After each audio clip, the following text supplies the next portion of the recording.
በአፋር ክልል ወታደራዊ እንቅስቃሴዎች ጨምረዋል። በዚህም በረሃማ የኢትዮጵያ ክፍል በከባድ ውጥረት ውስጥ ይገኛል። ከኢትዮጵያ አፋር በተጨማሪ የኤርትራ አፋር፣ የጅቡቲ አፋርም በተመሳሳይ ውጥረት ውስጥ ይገኛሉ ተብሏል።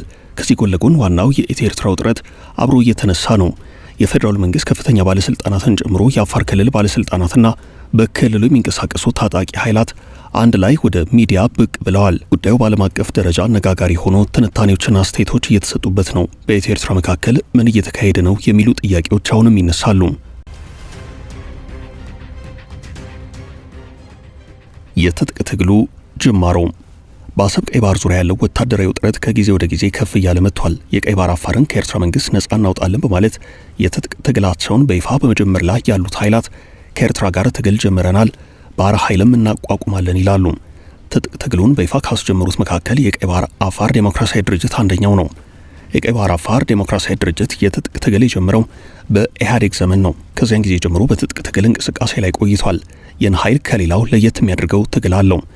እንደሚታወቀው በኢትዮጵያ ውስጥ የሚካሄዱ የትጥቅ ትግል አካሄዶች ዓላማቸውና ግባቸው የኢትዮጵያ መንግስት መጣል ነው። እንደ ቀይ ባህር አፋር ዴሞክራሲያዊ ድርጅት ያሉት የትጥቅ ትግል አራማጅ ኃይላት ደግሞ ትጥቅ ትግላቸው ከኢትዮጵያ መንግስት ጋር ሳይሆን ከኤርትራ መንግስት ጋር ነው። ይህ ከሌሎቹ የተለየ ያደርጋቸዋል።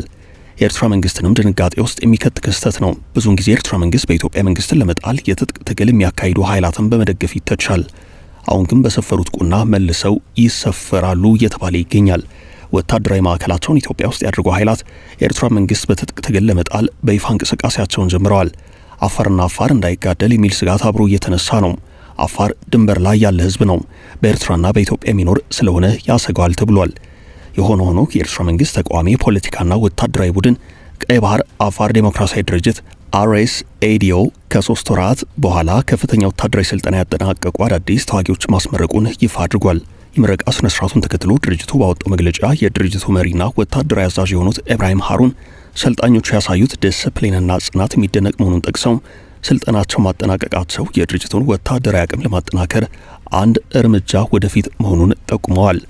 እንደ ድርጅቱ ገለጻ ከሆነ ስልጠናው ትኩረት ያደርገው በውጊያ እንቅስቃሴዎች፣ በሽምቅ ውጊያ ስልቶች፣ በአካላዊ ብቃት ማጎልበት እንዲሁም ግልጽ በሆኑና ህዝብ በሚበዛባቸው አካባቢዎች ስትራቴጂያዊ ስምሪቶች መከወል ላይ ነው።